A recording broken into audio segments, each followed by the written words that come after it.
আচ্ছা, এখন আমরা শিখব হচ্ছে টর্ক বা বলের ভ্রামক, যেটার ইংলিশ নামও হচ্ছে torque or moment of A force. আচ্ছা, আমরা ছোটোবেলায় রৈখিক যে বলটা ছিল না, সেটাকে আমরা এফ দ্বারা লিখতাম, কিন্তু আমরা তো এখন বক্রপথের ফিজিক্স করতেছি, যার কারণে আমরা এই বলটাকে এখন কিভাবে লিখি? বক্রপথের টর্ক বলি। যখন আমরা রৈখিক পথের কথা বলবো তখন এটা হচ্ছে এফ, যখন আমরা কৌণিক পথে বল বের করতে চাবো তখন সেটাকে আমরা বলবো টর্ক। আচ্ছা, ছোটোবেলায় আমরা যখন রৈখিক পথে কোনো কিছুর বল বের করতাম তখন আমরা লিখতাম কি? এফ সমান সমান এম এ।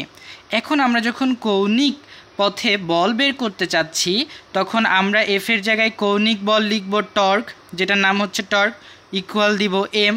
আমরা জানি এমটা হচ্ছে রৈখিক ভর, আমরা কৌণিক ভর লাগবে, কৌণিক ভরকে আমরা আই দ্বারা চিহ্নিত করি, জড়তার ভ্রামক দ্বারা চিহ্নিত করি। আচ্ছা, এ মানে কি? এ মানে হচ্ছে ত্বরণ। কোন ত্বরণ? রৈখিক পথের ত্বরণ। কিন্তু আমরা তো বক্রপথে ত্বরণ দরকার, কৌণিক পথে ত্বরণ দরকার। কৌণিক পথের ত্বরণকে আমরা আলফা দ্বারা চিহ্নিত করি। কি দ্বারা চিহ্নিত করি?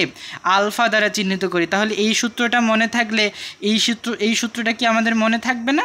আমরা এই সূত্র থেকে এই সূত্রটা ইজিলি বানায় ফেলতে পারবো। এখন প্রশ্ন হচ্ছে যে আচ্ছা, আমরা একটু আগে তো আমরা একটু আগে কি করছিলাম? যে আমরা একটু আগে কিন্তু যে কৌণিক ভরবেগের সাথে রৈখিক ভরবেগের একটা সম্পর্ক স্থাপন করছিলাম। কিভাবে? মাঝখানে একটা ব্যাসার্ধ ভেক্টর ঢুকাই দিয়ে, তাই না? ব্যাসার্ধ ভেক্টরের ভেক্টর গুণ করছি, মানে ক্রস গুণ করছিলাম। এইভাবে কিন্তু আমরা একটা কি করছিলাম? কৌণিক ভরবেগের সাথে রৈখিক ভরবেগের সম্পর্ক স্থাপন করছিলাম। আচ্ছা, কোনোভাবে কি এই যে রৈখিক বল আর এই যে কৌণিক বল যেটা আছে, এই দুইটার সাথে কি আমরা কোনো সম্পর্ক স্টাবলিশ করতে পারি?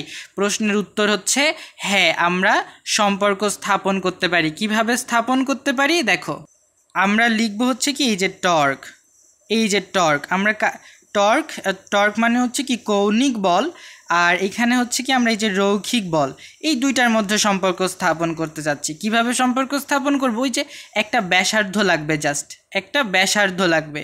এখন প্রশ্ন হচ্ছে এই ব্যাসার্ধটা বারবার আসতেছে কোথায় থেকে? আমরা তো কৌণিক পথে বক্রপথের ফিজিক্স করতেছি, তাই না? এখন বক্রপথে কি সবসময় একটা ব্যাসার্ধ কিন্তু থাকবেই, তাই না? তো এই ব্যাসার্ধটাই মূলত হচ্ছে এই ব্যাসার্ধটা, ঠিক আছে?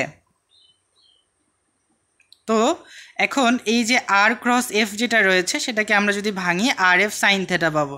এখন আমাদের মেইন সূত্র হচ্ছে এইটা আসলে মনে রাখার দরকার নাই।